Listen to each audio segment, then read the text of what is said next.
کہ اللہ نے موسیقی سے اس طرف لانے کا جو میرا انتظام کیا وہ کیسے کیا، آئیں آج آپ کو میں یہ سناتا ہوں۔ آپ یقین کریں گے کہ یہی دن تھے، بالکل جولائی کی شدید گرمیاں تھیں۔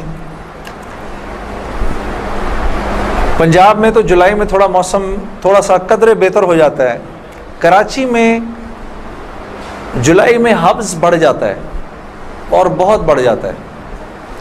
تو یہی جولائی کے دن تھے، میں گاڑی میں بیٹھا ہوا، شیشہ اس کا چڑھا ہوا تھا اور میں جا رہا تھا، تو میں نے اپنے بائیں طرف سے ایک جماعت کو گزرتے ہوئے دیکھا۔ مجھے کچھ اس طرح پتا تھا کہ یہ کچھ ایک جماعت ہے جو لوگوں کو مسجد کی طرف لے جاتی ہے اور وہ تنگ ونگ کرتی ہے، لوگوں کو گھروں سے نکال لیتی ہے،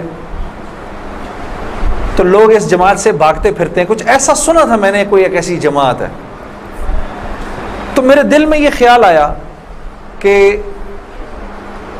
دیکھو تم تو آرام سے گھر میں بیٹھے ہوئے ہو، گاڑی میں بیٹھے ہوئے ہو، اور یہ دیکھو یہ بیچارے لوگوں کو نماز کی طرف، اللہ کی طرف بلا رہے ہیں، اور ان کے کپڑے بالکل بھیگے ہوئے تھے پسینے سے، اور تم ان کے بارے میں غلط سوچ رہے ہو، ایسا نہ ہو کہ آگے جا کے تمہاری گاڑی وجے کہیں۔ تو اپنی گاڑی کو بچانے کے چکر میں نے وہاں سے یو ٹرن مارا، اور یو ٹرن مار کے میں واپس لایا، اور واپس لا کے میں نے گاڑی کو یہ جماعت کے کچھ جو ساتھی تھے ان کے آگے روک لیا۔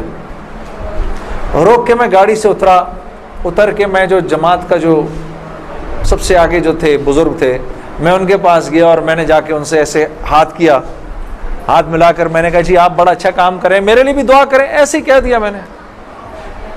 تو انہوں نے میرا ہاتھ پکڑ لیا اور مجھے کہنے لگے میں آپ کے لیے ضرور دعا کروں گا۔ اب مجھے کیا پتا کہ گشت پر نکلا ہوا ہو کوئی، اور وہ گشت پہ نکلا ہوا آدمی دعا کرے، یہ کیسے ہو سکتا ہے؟ اللہ قبول نہ کرے۔ ہو سکتا ہے اس اللہ کے ولی نے میرے لیے دعا کر دی ہو۔ اب آپ لوگ اللہ کا نظام دیکھیں میری بہنوں اور میرے بھائیوں، بہت عجیب بات ہے۔ اس جماعت میں ایک جو لڑکے تھے ان میں سے ایک نے اپنی مسجد میں جا کر بتایا کہ تمہیں پتہ ہے آج ہمیں روکا کس نے؟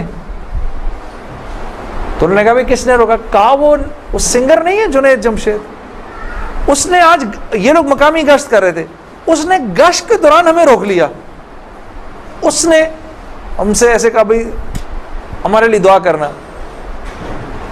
اور جس مسجد میں اس نے یہ بات کہی، اس مسجد میں ایک نمازی تھا جو تبلیغ میں لگ چکا تھا، وہ 16 سال پہلے میرے ساتھ سکول پڑھتا تھا۔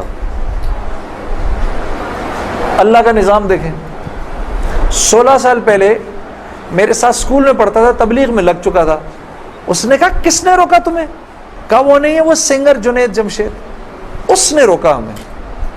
اس نے کہا اچھا میں ٹھیک ہے۔ اب میرے اس دوست نے مجھے ڈھونڈنا شروع کیا۔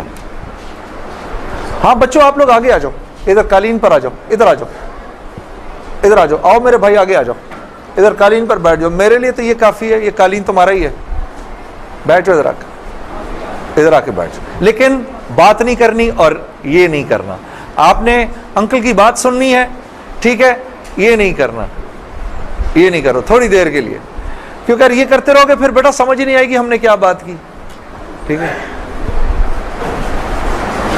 2 منٹ کے لیے شیطانی ہتھ کنڈے سے جان چھڑا لو۔ ہاں اچھا، تو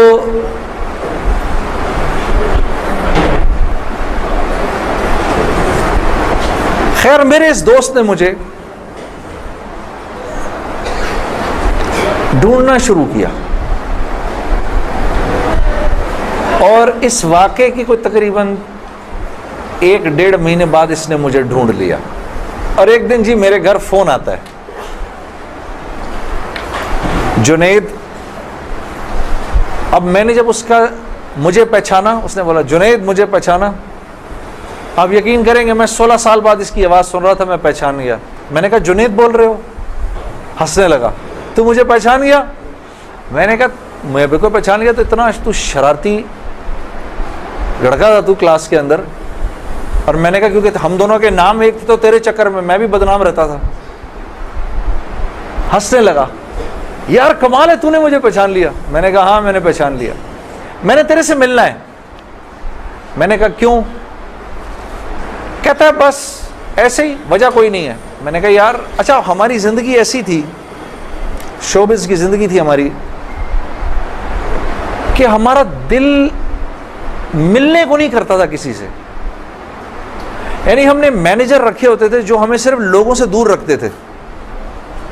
ان کا کام تھا لوگوں سے بات کرنا, لوگوں سے ڈیل کرنا, ہم تک کوئی نہ پہنچے بس. یہاں تک کہ آپ حیران ہوں گے اگر میں آپ کو بتاؤں, یہ بڑی ایک افسوسناک بات ہے کہ ہمارے اپنے گھر والوں کا ہماری زندگی میں رول کم ہوتا تھا, ان مینیجرز کا رول زیادہ ہوتا تھا. آپ نے گھر کب جانا ہے, بچوں سے کب ملنا ہے, یہ تک ان مینیجروں کے ہاتھ میں ہوتا تھا. تو اب کوئی مجھے فون کرے کہ میں نے تم سے ملنا ہے, یہ تھوڑی کہ میں فوراً مل لوں گا اس سے. اب پتہ نہیں اللہ جانے اس نے کیوں ملنا ہے, میرا وقت ضائع کرے گا کیا ہے.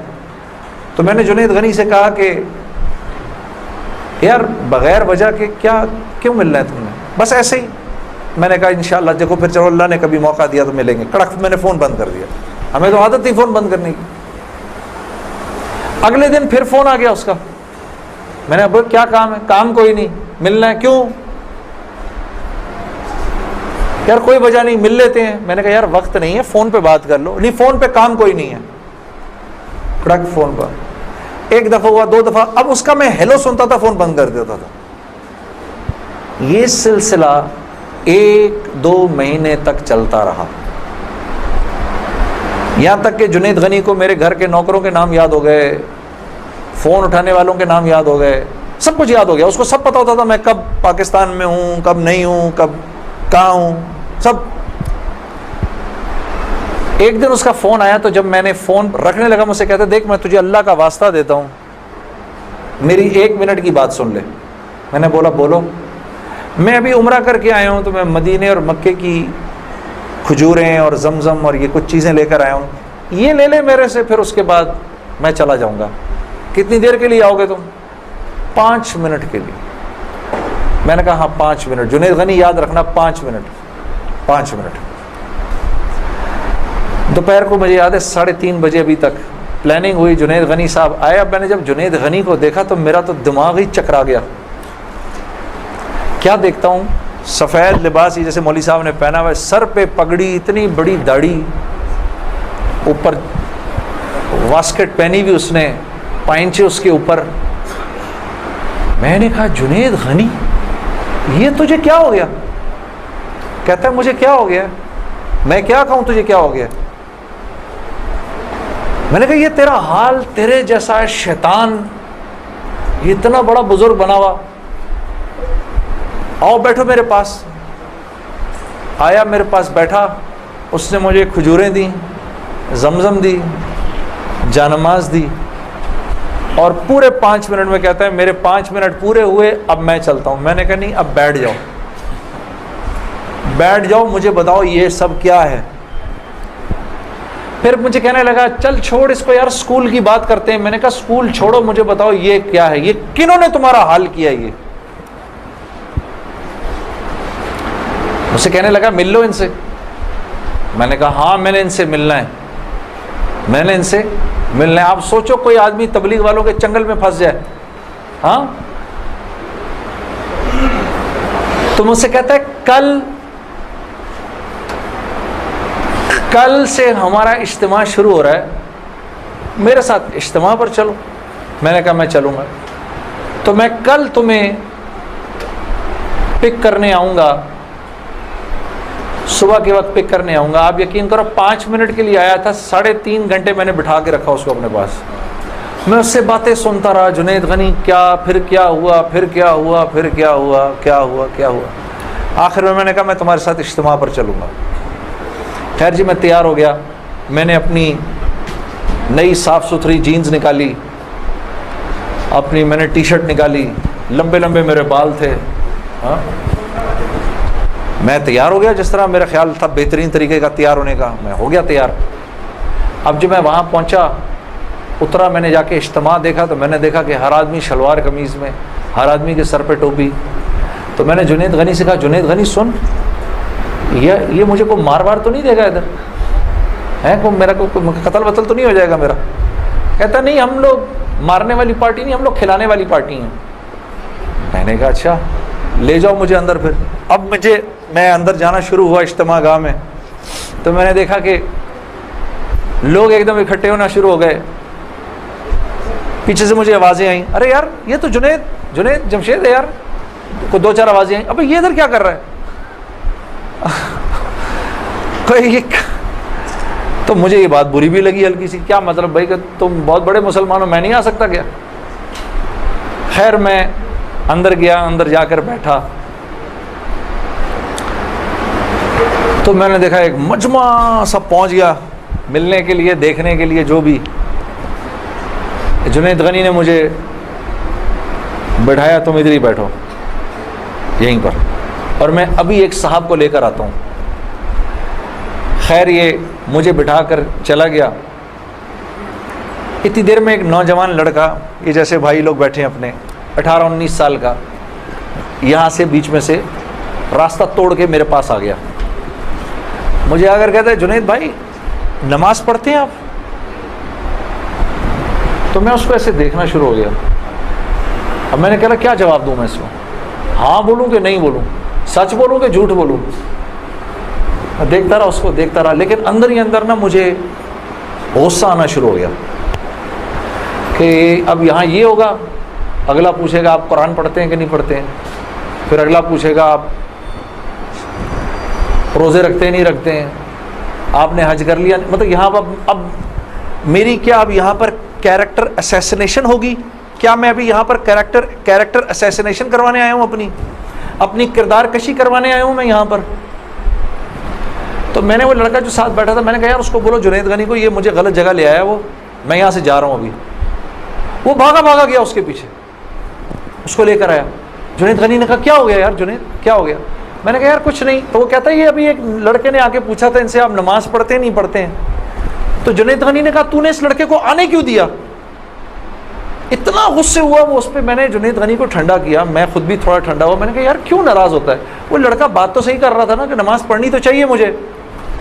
تو اس نے جو جملہ بولا نا مجھے, وہ مجھے آج تک یاد ہے. جنید غنی نے جو جملہ بولا, اس نے کہا جنید ہم کیوں نہیں پوچھتے کہ تم نے کیوں نہیں کیا, ہم تو ترغیب دیتے ہیں, اس کے بعد اللہ سے دعا کرتے ہیں کہ اللہ وہ نیکی کرنے کی توفیق دے. ہاں وہ آج بھی مجھے وہ بات یاد ہے. اللہ پاک یہ مجھے بھی عطا کرے کہ ہم کسی سے یہ نہ کہیں بھائی تم نے کیوں نہیں کیا یہ, بلکہ نیکی کی ترغیب دیں اور پھر اللہ سے رات کو دعا کریں اللہ میرے اس بھائی کو, میری اس بہن کو توفیق دے وہ اس نیکی کو کر سکے. پھر میں نے کہا جنید غنی کو چل چھوڑ یار, میں ادھر ہی بیٹھا ہوں, میں کہیں نہیں جا رہا. اب جنید غنی صاحب نے ایک صاحب کو بلایا, ان کا نام تھا ڈاکٹر بلند اقبال. ابھی جب میں شان رمضان شان رمضان کر رہا تھا نا, یہ ابھی کچھ پچھلے رمضان میں, تو ڈاکٹر بلند اقبال صاحب بڑے عرصے بعد مجھے ملنے آئے. میں ملا ان سے, بڑی خوشی ہوئی. میں نے ان کو یاد کرایا وہ واقعہ جو میں اب آپ کو سنانے لگا ہوں. تو ڈاکٹر بلند اقبال صاحب میرے سامنے آ کے بیٹھ گئے. اور ڈاکٹر بلند, اب تبلیغ والوں کا بہن میں ذرا سا آپ کو بتاؤں کہ تبلیغ والے نا اب وہ سامنے والے کو جانتے نہیں ہیں, لیکن اس کو اللہ کی دعوت تو دینی ہے.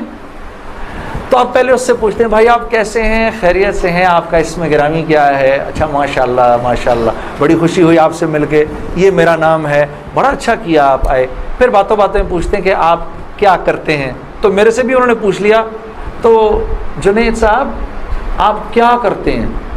تو میں چپ کر گیا. اچھا کوئی بات نہیں, آواز آ رہی ہے نا میری؟ ٹھیک ہے, اللہ آپ لوگوں کو خوش رکھے. جی تو میرے سے پوچھنے لگے جنید صاحب آپ کیا کرتے ہیں؟ اب میں اس کی شکل دیکھنا شروع ہو گیا. میں نے کہا ابھی تک تو جی اچھا ہو رہی ہے اس کی ریکارڈنگ. اچھا چلو آپس میں بات نہیں, میرے سے سن لو, آپس میں بات نہ کریں. تو میرے سے نا اب میں ان کی شکل دیکھوں, میں نے کہا اب تک مار نہیں پڑی تو اب پڑے گی.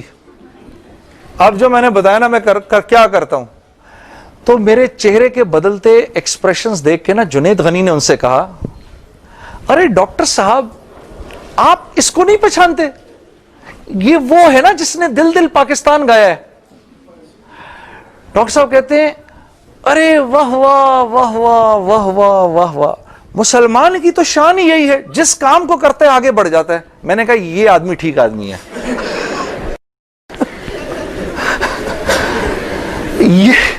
یہ بالکل ٹھیک آدمی ہے, اس سے کرو دوستی. تو بعد میں میں نے ڈاکٹر صاحب سے کہا, ڈاکٹر صاحب یہ جواب آپ کہاں سے لائے اتنا خوبصورت سا؟ تو مجھے کہنے لگے یار میں نہ تجھے جانتا نہ مجھے یہ پتا دل دل پاکستان کیا. تو جب اس نے بولا نا کہ اس نے دل دل پاکستان گایا تو میں نے کہا واہ واہ واہ واہ, اور میں دل میں دعا کروں یا اللہ جلدی سے صحیح جواب میرے ذہن میں ڈال, جلدی سے صحیح بات ڈال میرے ذہن میں. تو میں نے فٹ کہہ دیا. اور یہ بات میرے دوستو ہے بھی سچ کہ مسلمان کی شان یہ ہے, مسلمان جس کام کو کرتا ہے نا مسلمان اس کام میں آگے بڑھ جاتا ہے. ساری دنیا میں جن کاموں کو آپ برا کام سمجھتے ہیں نا کہ یہ برے کام ہیں, ان برے کاموں کو بھی اگر کبھی کسی مسلمان نے کیا نا تو یقین کرو غیروں سے بھی زیادہ کیا. ہاں یقین کرو, مسلمان ایک عجیب امت ہے, ہم سے بہتر کوئی نہیں. کنتم خیر امہ, بس یہ ہر لائن سے بہترین امت ہے. جس کو اللہ ہی کہہ دے تم بہترین ہو تو پھر ہمیں دوسروں سے پوچھنے کی کیا ضرورت ہے کہ ہم اچھے ہیں کہ برے ہیں. ہاں اب میں پورا دن ڈاکٹر بلند اقبال صاحب کے ساتھ پھرتا رہا. اور جب دن کا آخر آیا تو جنید غنی نے مجھے کہا کہ چل میں تجھے گھر چھوڑ دوں. میں نے کہا گھر تو مجھے چھوڑ دو, لیکن یہ بسترے کیا ہیں, یہ جو بسترے لگے ہوئے ہیں؟ کہا یہ رات کو لوگ یہاں سوئیں گے. میں نے کہا اور یہ جو بزرگ حضرات ہیں یہ بھی ادھر ہی سوئیں گے. میں نے کہا یار میں تو ان سے زیادہ فٹ آدمی ہوں, اگر یہ بوڑھے لوگ ادھر سو سکتے ہیں تو میں بھی سو سکتا ہوں. تو اس نے کہا یار نور اللہ نور, تیرے لیے بھی بسترا لگا دیتے ہیں.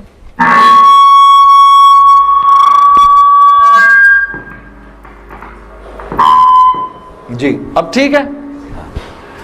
تو مجھے کہنے لگا تیرے لیے بھی بسترا لگا دیتے ہیں. میں بھی سو گیا ادھر ہی اس رات کو. وہ شاید زندگی کی پہلی دفعہ زندگی میں رات کو تہجد کی نماز پڑھی, اٹھا دیا اس نے بیچ میں. تو ایک دن گزرا, دوسرا دن گزرا, تیسرے دن مولوی طارق جمیل صاحب کا بیان تھا. اب مجھے تو نہیں پتا یہ کون ہے. ہاں جب مولوی صاحب نے بیان کیا تو میں نے جنید غنی سے کہا یار بڑے اچھے اچھے بیان تھے یہ سارے تیرے بزرگ, یہ کون آدمی ہے؟ کہنے لگا یار یہ ہیں ہمارے ایک مولانا. میں نے کہا یار میں نے ان سے ملنا ہے. کہتا یار ان سے نہیں مل سکتا کوئی. میں نے کہا بھائی میں اس ملک کے صدر سے بھی مل سکتا ہوں اور اس ملک کے پرائم منسٹر سے بھی مل سکتا ہوں, یہ مولوی سے ملنا کیا مشکل ہے؟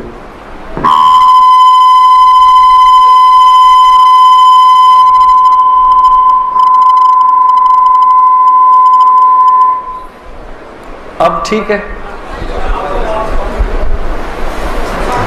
ٹھیک بہترین. تھوڑا سا اس کا گین تھوڑا کم کر دو. ٹھیک ہے. ان میں سے زیادہ تر لوگوں کو نہیں پتا کہ اس مائک سے میرا تعلق جو ہے وہ ان ساروں کی عمروں سے بھی پرانا ہے. اچھا اب ٹھیک ہے, اب ٹھیک. آپ لوگوں کو پیچھے آواز آ رہی ہے؟ بس. تو خیر میں نے اس کو کہا مجھے ملنا ہے, ہر صورت میں ملنا ہے.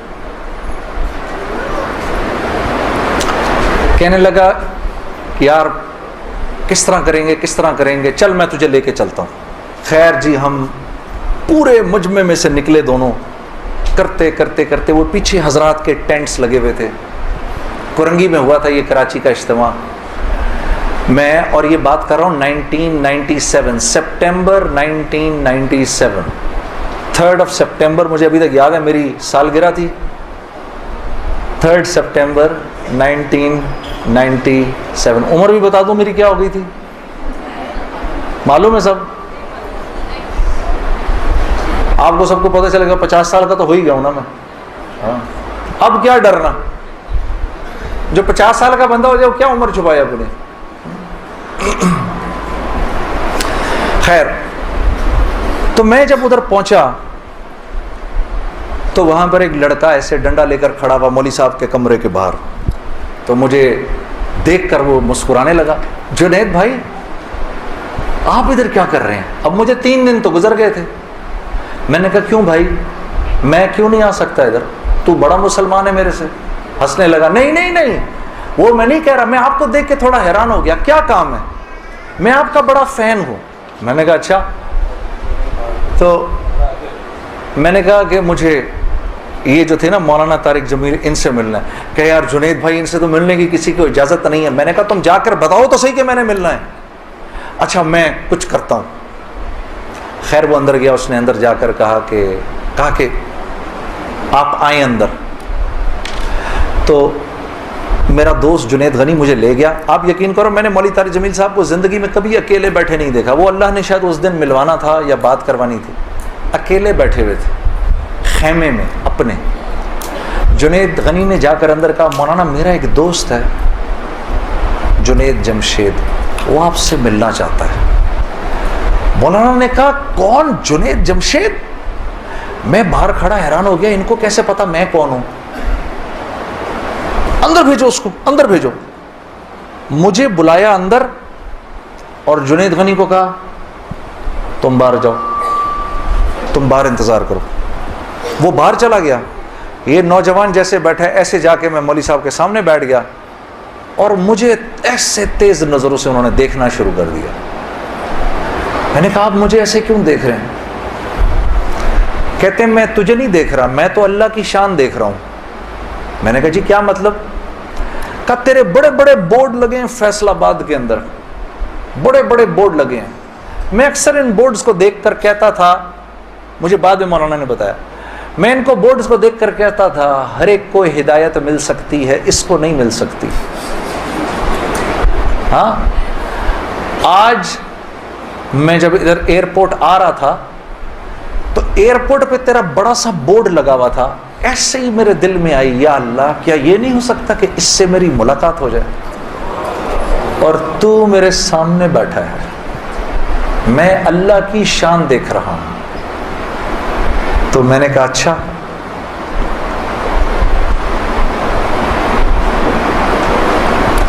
کہنے لگے دل دل پاکستان تو نے گایا ہے؟ میں نے کہا جی. میں نے کہا آپ نے سنا ہے؟ کہا نہیں سنا تو نہیں, بسوں کے پیچھے لکھا دیکھا ہے.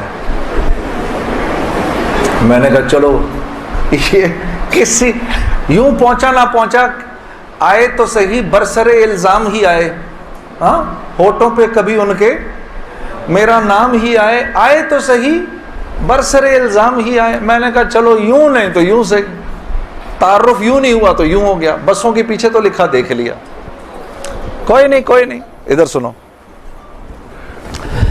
اور یہ ہمارے ملک کی سوغات ہے, اس پہ گھبرانا نہیں چاہیے یار. یہ ایسے ہو جاتے ہیں ہائے یہ کیا, ارے یار کیا ہو گیا, بجلی چلی گئی نا, آ گئی. یہ تو ہمارے ملک کی سوغات ہے, اس پہ گھبرانا نہیں چاہیے. ہاں اس پہ اس لیے نہیں گھبراؤ, آپ نہیں گھبراؤ گے نا تو غیر بھی نہیں گھبرائیں گے. جب آپ گھبرا جاتے تو غیر بھی کہتے ہیں ہاں یار کوئی عجیب سی بات ہو گئی ہے. تو ہاں ان کو بھی بولو یوز ٹو ہو جاؤ بھائی, ہم لوگ مل بانٹ کے کھانے والے ہیں, کبھی آپ کے گھر نہیں تو کبھی ان کے گھر نہیں, ہاں کبھی میرے گھر تو کبھی آپ کے گھر. تو اس پہ گھبرانا نہیں چاہیے. خیر, تو میں نے مولوی صاحب سے کہا مولانا میرا ایک سوال ہے. ایک پاکستانی نوجوان میری عمر کا, جس نام شہرت کا تصور بھی نہیں کر سکتا، وہ سب کا سب میرے پاس موجود ہے، لیکن میں اندر سے خالی ہوں۔ لوگ اس بات کو نہیں جانتے، لوگ سمجھتے ہیں کہ میں بہت خوش ہوں، لیکن میں اندر سے بہت پریشان ہوں، بہت اضطراب ہے، اور اس کی وجہ مجھے سمجھ نہیں آتی۔ فرمانے لگے تیرا مسئلہ یہ ہے کہ تجھے چوٹ لگی ہے سیدھے گھٹنے پر اور تو مرم لگا رہا ہے الٹے گھٹنے پر۔ میں نے کہا جی وہ کیسے؟ فرمانے لگے دیکھو اللہ نے انسان کو دو چیزوں سے بنایا ہے، ایک مٹی سے بنایا ہے، ایک جسم سے بنایا ہے جو کہ مٹی کا بنا ہوا ہے، اور ایک روح ہے جو اللہ کا امر ہے، ٹھیک؟ تو جسم کیونکہ مٹی کا ہے اس لیے اللہ نے اس کی ہر ضرورت کو مٹی میں رکھا ہے۔ جو کھانا ہم کھاتے ہیں، جو کپڑے ہم پہنتے ہیں، جو پانی ہم پیتے ہیں، جن گھروں میں ہم رہتے ہیں، جو چیزیں ہم استعمال کرتے ہیں، یہ سب جسم کی ضرورت کی چیزیں ہیں، اور کیونکہ جسم مٹی کا ہے تو اللہ نے ان تمام ضرورتوں کو مٹی میں رکھا ہے۔ روح اللہ کا امر ہے، یہ آسمانوں سے آئی ہے تو اس کی خوراک بھی آسمانوں پر ہے، زمین میں نہیں ہے۔ پھر فرمانے لگے اگر میں تم کو سونے کے ایک محل میں بند کر دوں اور 4 دن کھانے کو نہ دوں تم کیا کرو گے؟ میں نے کہا ظاہر سی بات ہے میں چیخوں گا کہ مجھے کچھ کھانے کو دو۔ کہا بس یہی حال تیری روح کا ہے کہ تیرا جسم اچھے اچھے کپڑے پہنتا ہے، بڑی بڑی گاڑیاں چلاتا ہے، اچھے اچھے محلوں میں رہتا ہے، اور تو اپنے آپ کو سیٹسفائی کرنا چاہتا ہے، لیکن اندر تیری روح جو ہے وہ بھوکی ہو کے جب چیختی ہے تو تیرے سر میں درد ہوتا ہے، تو اس روح کی بھوک کا بھی تو علاج کر۔ تو میں نے کہا اس کی خوراک کہاں ہے؟ کہا یہ آسمانوں سے آئی ہے تو اس کی خوراک بھی آسمانوں پر ہے، زمین میں نہیں ہے۔ اور دل کے سکون، چین اور اطمینان کا تعلق اس مٹی کے بنے ہوئے جسم سے نہیں ہے بلکہ اس آسمان سے آئی ہوئی روح سے ہے۔ تو میں نے کہا اس کی غذا کیا ہے؟ فرمانے لگے اس کی غذا اللہ کا کلام ہے، اللہ کے حکم ہے، اس کی غذا نبی کی زندگی ہے، نبی کے طریقے ہیں، نبی کی سنت ہے۔ وہ جب تک اس کو ملیں گے نہیں یہ بھوکی رہے گی، اور جب یہ بھوک کر چیخے گی تو پھر تم تو مسلمان ہو، تمہیں تو پتہ ہے، غیروں کو تو پتہ نہیں، وہ دماغ کی اس چیخ کو سلانے کے لیے کبھی شراب پیتے ہیں، کبھی نشے کرتے ہیں، لیکن یہ تو جب تک روح بھوکی ہے اس وقت تک اندر سے تم مضطرب رہو گے، سکون چین نہیں ملے گا۔ اور پھر قرآن کی وہ آیت پڑھی مجھے آج بھی یاد ہے، الا بذکر اللہ تطمئن القلوب، کہ اللہ پاک چیلنج دے رہے ہیں سب کو کہ اگر دل کا سکون، چین اور اطمینان چاہیے میرے بندو، مالداروں، حکومت والوں، دولت والوں، شہرت والوں، اگر تمہیں دل کا سکون، چین، اطمینان چاہیے تو تمہیں مجھ سے تعلق بنانا پڑے گا، مجھ سے یاری لگانی پڑے گی۔ مولانا کی یہ بات سن کر میں تو پہلے ہی پریشان تھا، 3 دن سے بیان سن رہا تھا، میں تو دھاڑے مار کے رونا شروع ہو گیا، روتا رہا بڑے دیر تک۔ پھر جب مجھے تھوڑا سا چین آیا تو میں نے کہا مولوی صاحب اس کا مطلب کیا ہے، میری پوری زندگی برباد ہو گئی؟ تو فرمایا نہیں، بالکل بھی نہیں، کہ یہ معاملہ تم دنیا والوں سے تھوڑی کر رہے ہو، یہ معاملہ تم تو اللہ سے کر رہے ہو۔ اور اللہ کے ہاں معاملہ کیا ہے؟ اللہ کے ہاں معاملہ کیا ہے کہ ابھی انسان اللہ رب العزت سے معافی مانگنے کا ارادہ ہی کر رہا ہوتا ہے، دل میں ابھی خیال ہی آ رہا ہوتا ہے کہ اللہ رب العزت اگلے پچھلے معاف کر دیتے ہیں سارے۔ پھر مجھے فرمایا، یہ مجھے پھر بات سنائی، حدیث قدسی سنائی کہ میرے بندے تو یہ زمین و آسمان سارے کے سارے اگر اپنے گناہوں سے بھر دے، جو کہ تو بھر نہیں سکتا، اگر تمام جن و انس بھی مل جائیں تو بھر نہیں سکتا، لیکن اگر تو نے ایسا کر بھی دیا، ایک مرتبہ اگر تو نے کہا اے اللہ مجھے معاف کر دے، تو نہ صرف یہ کہ ہم تمہیں معاف کر دیں گے بلکہ تم ایسے ہو جاؤ گے جیسے تم نے ان گناہوں کو کیا ہی نہیں۔ میں تو بے یقینی کی حالت میں مولانا کو دیکھنے لگا، میں نے کہا مولوی صاحب واقعی؟ کہا ہاں۔ پھر پوچھنے لگے کیا ارادہ ہے؟ اب میرا ارادہ میوزک چھوڑنے کا تو نہیں تھا کہ میں نے کہا ادھر آؤ، وہ کیا کہ نمازیں بخشوانے آئے، کیا روزے گلے پڑ گئے؟ ہاں جی، میرا تو کوئی پروگرام نہیں تھا میوزک چھوڑنے کا، لیکن گناہ بھی بخشوانے تھے۔ تو پھر مجھے کہنے لگے توبہ کرو گے؟ میں نے کہا مولوی صاحب کس چیز سے؟ کہا اپنی اس پچھلی زندگی سے۔ میں سوچ میں پڑ گیا۔ اچھا، میں نے کہا جی میں توبہ کرتا ہوں۔ میں نے توبہ کی، یا اللہ میوزک چھوڑنے کا تو میرا کوئی موڈ نہیں، یہ مولوی بھی اللہ جانے کیا کہہ رہے ہیں، لیکن اگر تجھے اس سے کوئی میرے لیے بہتر زندگی نظر آتی ہے تو تو مجھے اس زندگی پہ لگا دے کہ واقعی میں چاہتا ہوں کہ تجھے راضی کر سکوں، تجھے خوش کر سکوں۔ اے اللہ پچھلی پوری زندگی پر توبہ کرتا ہوں، اگلی زندگی تیرے حکموں پر چلنے کی کوشش کروں گا۔ اگر تو واقعی ایسا ہے جیسا یہ مولوی صاحب فرما رہے ہیں تو تو مجھے معاف کر دے۔ میں نے کہا توبہ کر لی۔ مولوی صاحب نے کہا اب کیسا محسوس کر رہے ہو؟ میں نے کہا جی بہت ہلکا۔ پھر میں نے کہا لیکن مولوی صاحب بات تو یہ ہے کہ اگر میرے پچھلے سارے معاف ہو گئے اور اس پر اللہ نے اگر جنت دی تو میری تو بہت ہی بڑی جنت ہوگی، آپ سے بھی بڑی۔ تو فرمانے لگے نہیں بیٹا اتنی جلدی نہ کرو، تمہیں وصول تو ہم ہی نے کیا ہے، جو تجھے ملے گا اس سے تو بڑا ہمیں ملے گا ہی ملے گا۔ ہاں، لیکن میں نے کہا مولوی صاحب، اور بہنیں اس بات کی تصدیق کریں گی، موسیقی تو روح کی غذا ہے کہ نہیں؟ ہاں، یہ سیالکوٹ کی خواتین یقین کرو پورے ملک کی پہلی بہنیں ہیں جو کہہ رہی ہیں نہیں، ورنہ اگر کسی نے نہیں بولا تو چپ ضرور رہی ہیں۔ سارے مردوں نے بولا ہے موسیقی روح کی غذا نہیں ہے۔ موسیقی روح کی غذا ہے جی؟ یہ دیکھو اب آواز آئی ہے، اب ایسا لگ رہا ہے کوئی بیٹھ کے سن رہا ہے جی۔ موسیقی روح کی غذا ہے جی؟ شاباش، اللہ آپ لوگوں کو اس پر چلا دے۔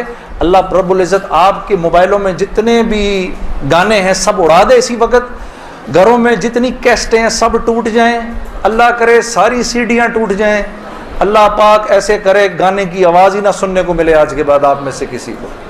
یہ سوچ لو، آمین قبول ہو جائے گا، اب سوچ کے بولنا آمین۔ تو مولوی صاحب نے مجھے کہا کہ نہیں، موسیقی روح کی غذا نہیں ہے، موسیقی نفس کی غذا ہے۔ موسیقی کس کی غذا ہے؟ نفس کی۔ یہ واقعی نفس کی غذا ہے، اور یہ ایسا زہر ہے، ایسا زہر ہے، یہ جب اندر جاتا ہے تو پتہ ہی نہیں چلتا کہ نقصان کتنا کر گیا ہے۔